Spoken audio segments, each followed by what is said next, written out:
Binaliw ni RJ ang depensa ng Terra Firma, bumabawi. Justin Brownlee naman, may gustong patunayan, binuwat ang Ginebra. So bakbakang Barangay Ginebra kontra Terra Firma Jeep. Walang Japet at Stephen Holt para sa Barangay Ginebra dahil sa kanilang injuries. So first quarter nga mga chong, ay itong si Sanggalang at Kevin Ferrer ang unang pupuntos sa Terra Firma. Pero massive run ang sagot ng Ginebra. Maagang nag-iinit itong si Justin Brownlee. Bumabawi matapos yung bad performance. Ganda pa ng pasa sa kanya dito ni Aljon. Lobo agad sa 8 abante ng Ginebra. Pero etong si Vic Manuel ang bumubuhay sa Terra Firma Jeep. Banggaan sa ilalim. RJ gusto ring bumawi, 5 straight points sa unang mga minuto. Matapos niyan ay biglang uminit yung opensa ng Terra Firma. Aljon Melesio lalo na itong si Vic Manuel. Magbabaon pa ng 3-point shot yung kanilang import kaya natapos yung first quarter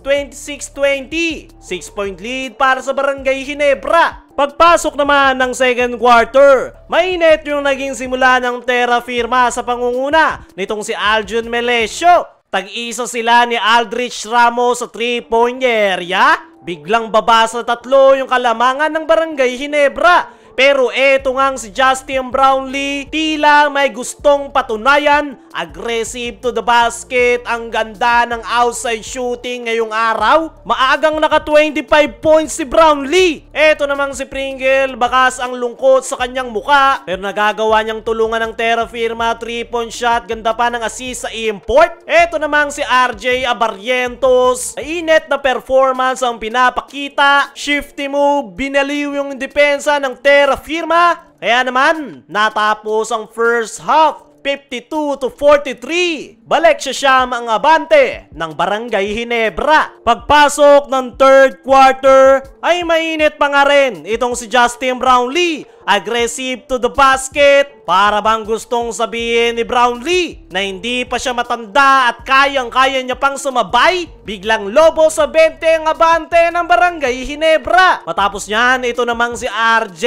ang nagsiset up sa kanyang mga teammates. Ganda ng pasa kay Scotty. Nandun rin yung kanyang outside shots. Halos hindi na makapuntos ang Terra Firma. Samantalang itong si Brownlee, ayaw pa rin magpaawat, nakaka 38 points na. Natapos ang third quarter 85-69. 16-point lead para sa Barangay Ginebra. Pagpasok ng fourth and final quarter, ay maganda na naman yung panimula para sa Barangay Ginebra. Troy Rosario, lalong-lalo na si RJ, binabaliw lang ang depensa. Pero matapos niyan, masibran ng sagot nitong Terra Firma Jeep. Biglang init yung kanilang opensa, lalong-lalo na nitong si Vic Manuel. Kaya naman napatawag ng timeout si Coach Tim, baba sa 13 ang kanilang kalamangan. Matapos niyan, balik itong si JB para iangat ang kalamangan ng kanyang kupunan. Pero isang massive run ang ipinakita ng Terra Firma Jeep.